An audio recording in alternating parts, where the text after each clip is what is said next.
Hello. देखिए, आज हम आपको इंड्यूस करंट के बारे में बताएंगे। What is the induce current?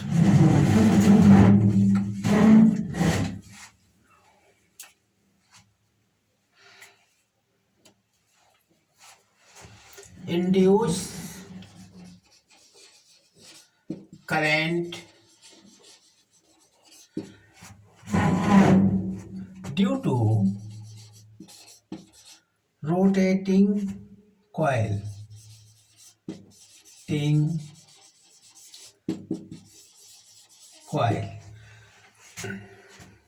देखिए, आज हम आपको induce current, what is induce current, जो इंड्यूस करंट मैग्नेटिक फ्लक्स से पैदा होती है, उसके वो रोटेटिंग कॉइल, जब कॉइल रोटेट करता है तब इंड्यूस करंट कैसे पैदा होगी उसके बारे में, इसके बारे में पहले हम ये जान लें कि मैग्नेटिक फ्लक्स क्या होता है। मैग्नेटिक फ्लक्स सबसे पहले मैग्नेटिक फ्लक्स से ही इंड्यूस करंट उत्पन्न होती है। जब चेंज ऑफ मैग्नेटिक फ्लक्स को जब हम चेंज करते हैं तब इंड्यूस करंट उत्पन्न होती है। तब इसके पहले मैग्नेटिक फ्लक्स जब चेंज करते हैं तो जब हम इसको चेंज करते हैं तो क्या होता है, इंड्यूस EMF बनता है, इलेक्ट्रोमैग्नेटिक फोर्स EMF बनता है। जब मैग्नेटिक फ्लक्स को चेंज करते हैं तो क्या होता है, इंड्यूस EMF। और इंड्यूस जब सर्किट क्लोज होता है, जब कोई कॉइल क्लोज होती है तब इंड्यूस करंट बनती है, इंड्यूस करंट फ्लो होती है। और ये इंड्यूस करंट क्या काम करती है, फ्लक्स को, जो मैग्नेटिक फ्लक्स को है उसके अपोजिट काम करती है। अगर मैग्नेटिक फ्लक्स बढ़ रहा है तो वो घटाने का प्रयास करे, डायरेक्शन चेंज हो जाएगा, या मैग्नेटिक फ्लक्स कम आ रहा है तो उसको बढ़ाने का प्रयास करेगी। ये इंड्यूस करंट का वर्क है, मैग्नेटिक फ्लक्स को चेंज करना। मैग्नेटिक फ्लक्स टू चेंज जिसको कहते हैं Lorentz force, not Lenz law, Lenz का नियम, लेंज लॉ। ठीक है। अब देखिए, इंड्यूस EMF कैसे पैदा होता है उसके बारे में बताएंगे। पहले हम मैग्नेटिक फ्लक्स के ऊपर चर्चा करेंगे। What is the magnetic flux? अब देखिए, सबसे पहले आज हम मैग्नेटिक फ्लक्स बताएंगे। पहले बता भी चुके थे, लेकिन फिर भी मैग्नेटिक फ्लक्स हम देखो बता रहे हैं। What is magnetic flux? Magnetic flux, any surface, close surface, any surface, circular surface या क्लोज सरफेस, इसका एरिया वेक्टर किधर होगा, ये हमारा एरिया वेक्टर है, ये एरिया वेक्टर इसको क्या कहेंगे, एरिया वेक्टर सरफेस के परपेंडिकुलर होता है। और इस एरिया वेक्टर की तरफ ही ये मैग्नेटिक फील्ड हम फ्लो करते हैं। मैग्नेटिक फील्ड ये B है, ये मैग्नेटिक फील्ड इधर निकल रही है एरिया वेक्टर की साइड में, तो मैग्नेटिक फ्लक्स क्या बनेगा, मैग्नेटिक फ्लक्स बनेगा B vector into A cross dot A vector. ये वेक्टर क्वांटिटी है, तो मैग्नेटिक फ्लक्स बराबर क्या हो जाएगा, BA cos थीटा। अब थीटा क्या कहलाता है, what is the theta? Theta is between area vector and magnetic field line. ये थीटा कब होता है, ये जब हम मान लीजिए कोई सरफेस है, ये सरफेस है, ये इसका एरिया वेक्टर है, और मैग्नेटिक फील्ड ये है, मैग्नेटिक फील्ड बी, बी कोई एंगल थीटा पर क्लोज कर रहा है, चल रहा है, तो क्या होगा, इधर हो जाएगा बी कॉस थीटा और इधर हो जाएगा बी साइन थीटा। देखिए हमेशा मैग्नेटिक फील्ड जो है एरिया वेक्टर की तरफ रहता है, मतलब इस सरफेस में, ये मान लीजिए हमारा सरफेस है जिस पर मैग्नेटिक फील्ड पास करेंगी, जब जितनी ज़्यादा पास करेंगी उतना ही मैग्नेटिक फ्लक्स ज़्यादा बनेगा। और ये मैग्नेटिक फ्लक्स अगर इसको हम रोटेट कर दें तो मैग्नेटिक फ्लक्स कम या ज़्यादा बनेगी। जैसे अब रोटेट करेंगे तो क्या होगा, फील्ड लाइन मैग्नेटिक फील्ड कम जाएंगी। तो इस तरीके से इसमें चेंज करेंगे मैग्नेटिक फील्ड। अब इसके बाद फैराडे का नियम क्या होता है, फैराडे वैज्ञानिक था, उसने क्या कहा, देखिए फैराडे का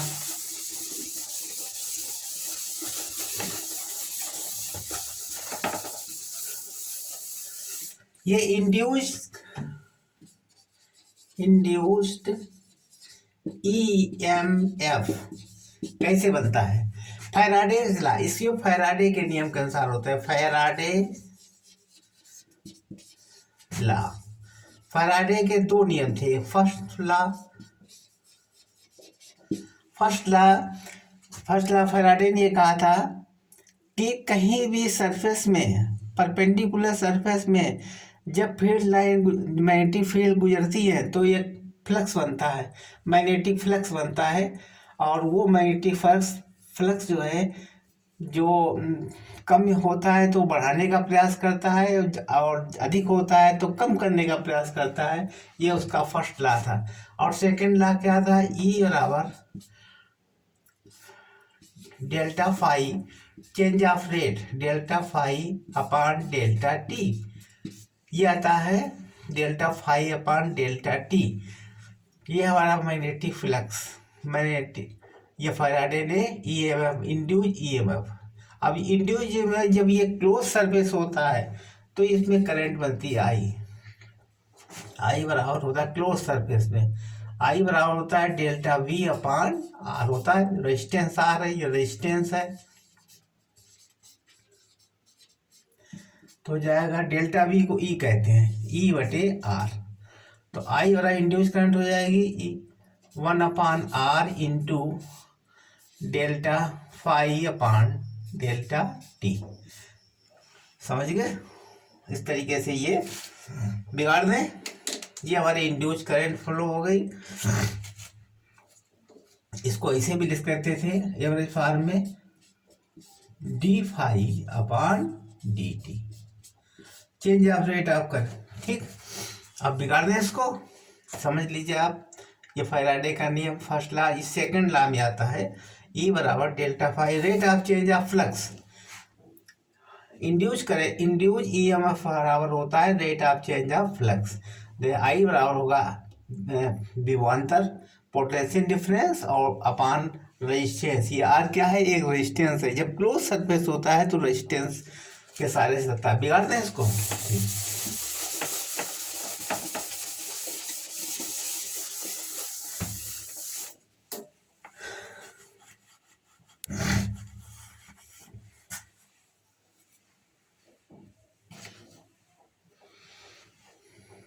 in induced current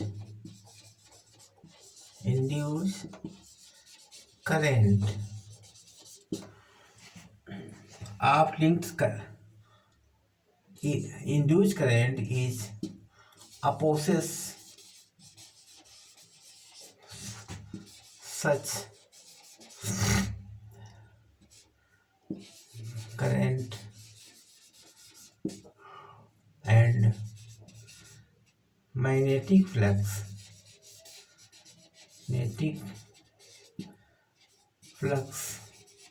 change।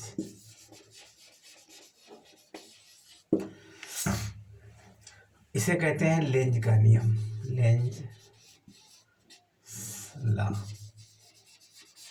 ठीक, अब क्वेश्चन नंबर 1 देखिए, कोई एक क्वेश्चन है, find the average induced EMF, find the average induced induced EMF E in the coil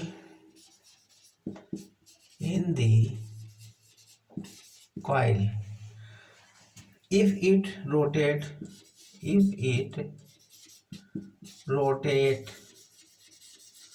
60 degree in 0.2 second. ये find the average induce EMF ज्ञात करना। EMF मतलब E बराबर क्वेश्चन, और क्या क्या दिया, थीटा दिया है इसमें 0.2 सेकेंड, ये थीटा दिया हुआ है। और क्या चीज दिया, नहीं टाइम दिया, ये टाइम दिया है, और थीटा दिया है 60 डिग्री। इसमें हमें E बराबर होता है, ऊपर बिगाड़ दें,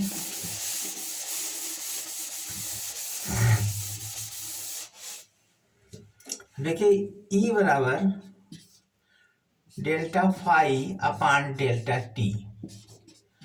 तो अब इसमें डेल्टा फाई क्या हो जाएगा, phi final minus phi initial upon delta t. अब निकाल लीजिए सब चीज, फाइन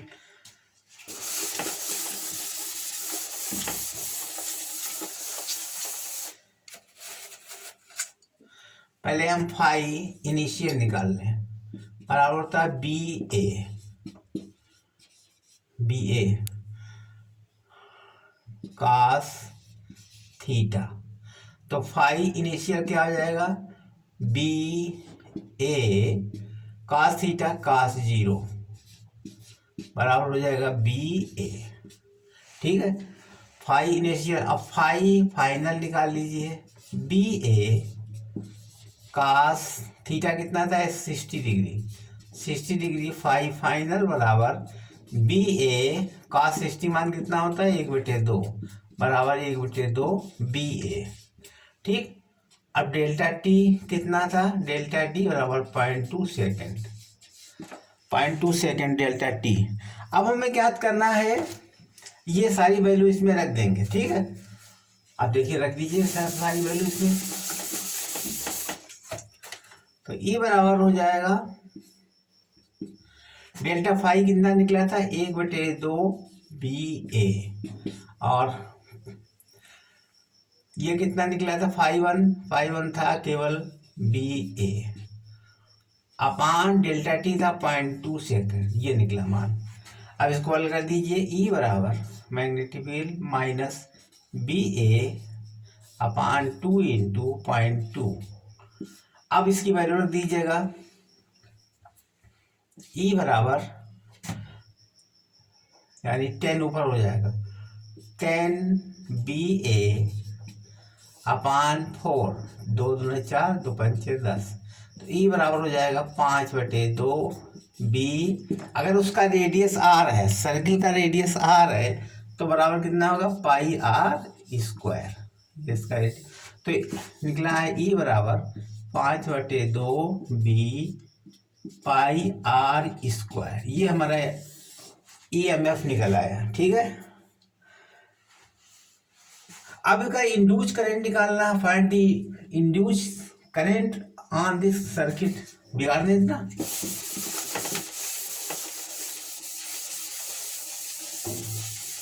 यदि हमें इंड्यूस करंट निकालना है, इंड्यूस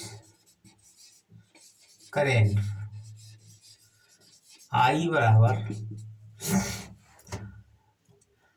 E/R, रेजिस्टेंस उसका R है, तो इंड्यूस करंट हो जाएगी 1/R 5/2 B pi are square. ठीक, ये इंड्यूस करंट निकल आए। अब इसका डायरेक्शन कैसा होगा, अगर करंट बाहर तरफ फ्लो हो रही है, मान लीजिए इस तरीके से हो रही है, बिगाड़ दें इसको।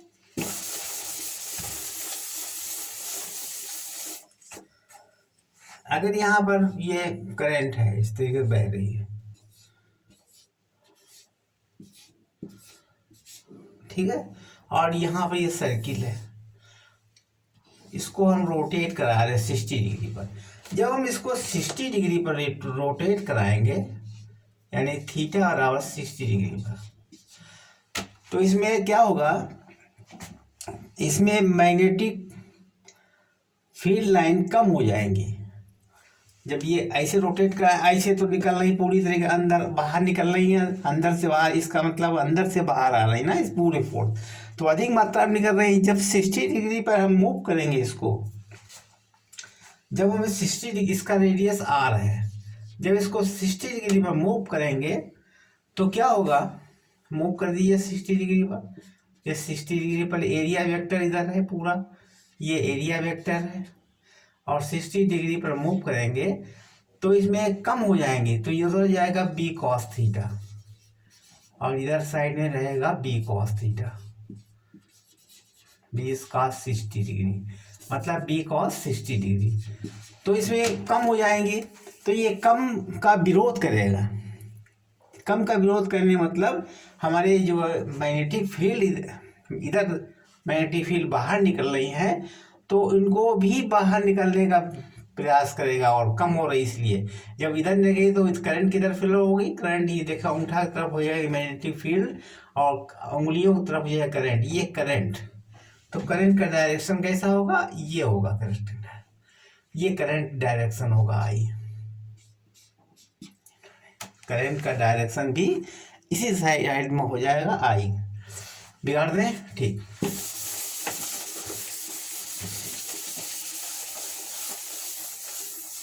दूसरा क्वेश्चन देखिए, क्वेश्चन नंबर 2।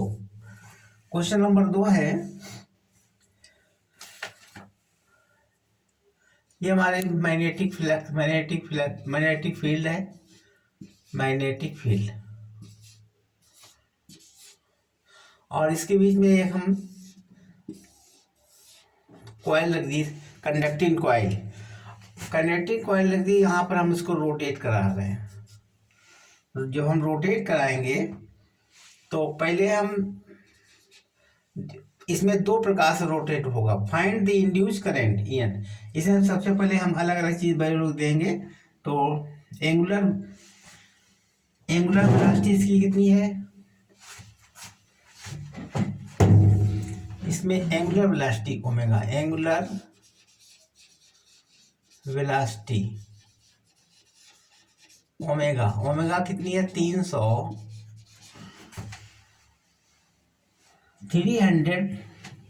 रेवोल्यूशन पर मिनट, 300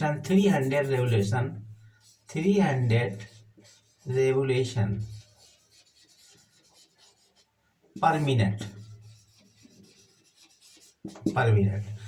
और इसमें इसकी एरिया ऑफ कॉइल कितनी है, एरिया ऑफ कॉइल ए बराबर 25 सेंटीमीटर स्क्वायर, 25 सेंटीमीटर स्क्वायर इसकी एरिया हो गई। इसके बाद में रेजिस्टेंस इसका कितना है, रेजिस्टेंस आर बराबर 4 ओम। अब फाइंड क्या याद करना, find induce current in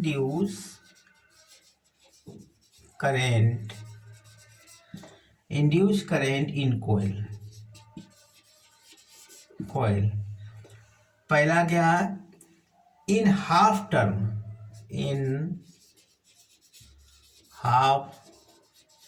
turn, दूसरा क्या है, इन फुल टर्न,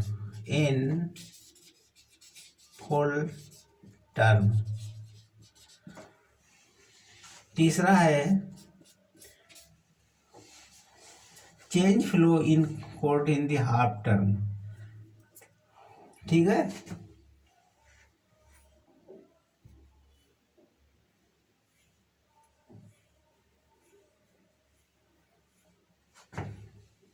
बिगाड़ दें, ये क्वेश्चन है। अब देखिए इसको कैसे हम सॉल्व करेंगे।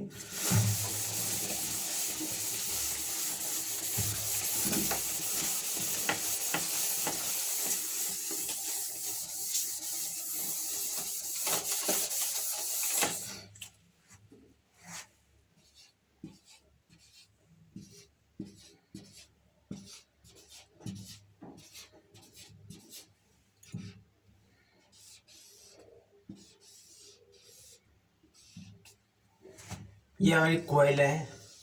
इस कोयल की एरिया कितनी है? एरिया बराबर 25 cm², इसकी एरिया है। ठीक है। और इसका रेजिस्टेंस कितना है? रेजिस्टेंस R बराबर 4 ओम, 4 ओम का रेजिस्टेंस है इसमें। और रेवोल्यूशन, मतलब रेवोल्यूशन कितना है इसका? रेवोल्यूशन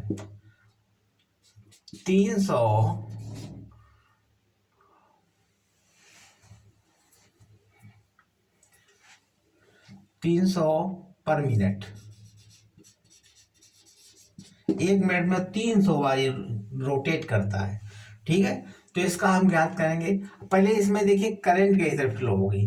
रोटेट जब हम ऐसे कराएंगे इसको, जब इसको रोटेट कराएंगे तो इसमें रोटेट कराने में मैग्नेटिक फ्लक्स कम या ज़्यादा होगा? कम होगा।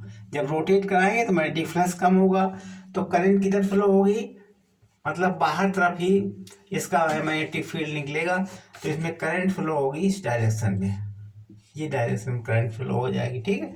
अब ये रोटेट करता है 300 रेवोल्यूशन पर मिनट। ये 300 रेवोल्यूशन पर मिनट के साथ में ये फ्लो करता है। अब देखिए ईएमएफ कैसे ज्ञात करेंगे? पहले हाफ में ज्ञात करेंगे। हाफ रोटेट, हाफ रोटेट में क्या होगा? एकदम 180 पर घूम जाएगा। ये 180 डिग्री पर रोटेट कर देगा। तो अब हम ई निकालेंगे। ई बराबर होता है delta phi upon delta t. अब ई निकाल लीजिए, इलेक्ट्रोमैग्नेटिक एफ निकालना, तो क्या होगा? बी ए कास 180 अंश माइनस बी ए कास 0 अपान डेल्टा टी, ये होगा जा करके। ठीक है। अब पहले हम 180, तो ई रिवोल्यूशन कितना हो जाएगा? 180 का मान होता है -1, तो -2BA आ जाएगा। 2BA अपान डेल्टा टी, डेल्टा टी। ठीक। अब इसे वैल्यू रख दीजिए सब, तो ई बराबर हो जाएगा -2BA, यानी 2BA, 2 इंटू बी कितना है इसमें? मैग्नेटिक फ्लक्स, मैग्नेटिक फ्लक्स इसका दिया हुआ है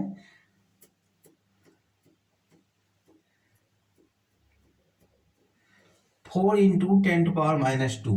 मैग्नेटिक फ्लक्स दिया है 4, मैग्नेटिक फ्लक्स दिया है इसमें 4 इंटू 10⁻² टेस्ला। अब इसकी वैल्यू दीजिए 4, बिगाड़ दें इधर।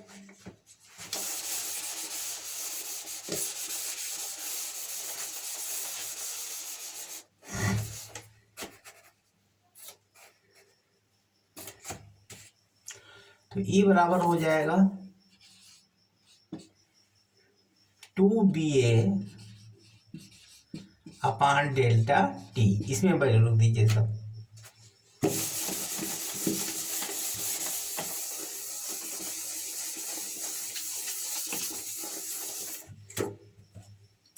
इलेक्ट्रोमैग्नेटिक 2B कितना है?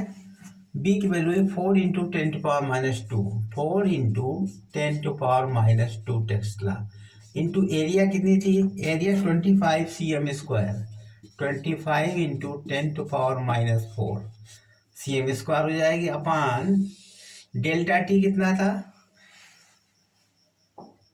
डेल्टा टी की वैल्यू है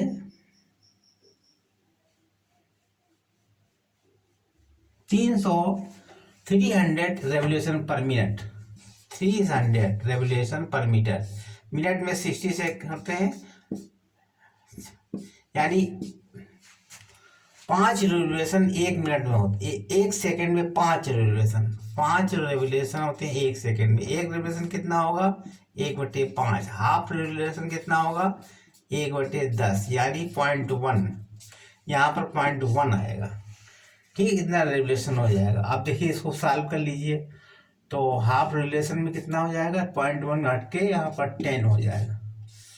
पॉइंट हट गया। अब देखिए इस कितना हो गया?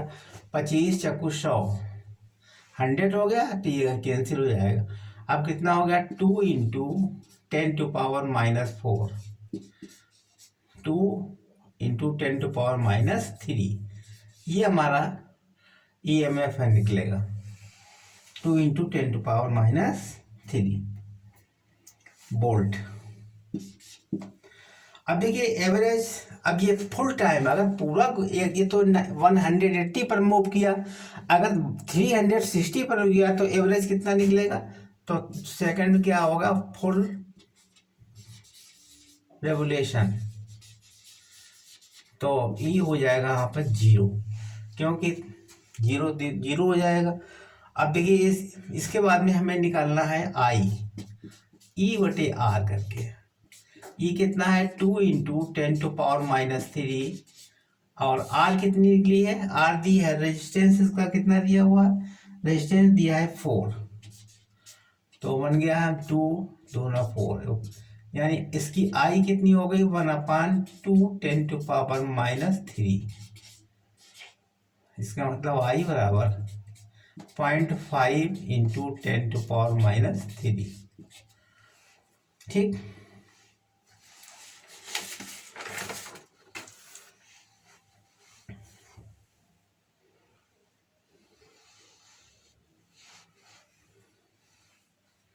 अब डेल्टा क्यू याद कर लीजिए, बिगाड़ दें।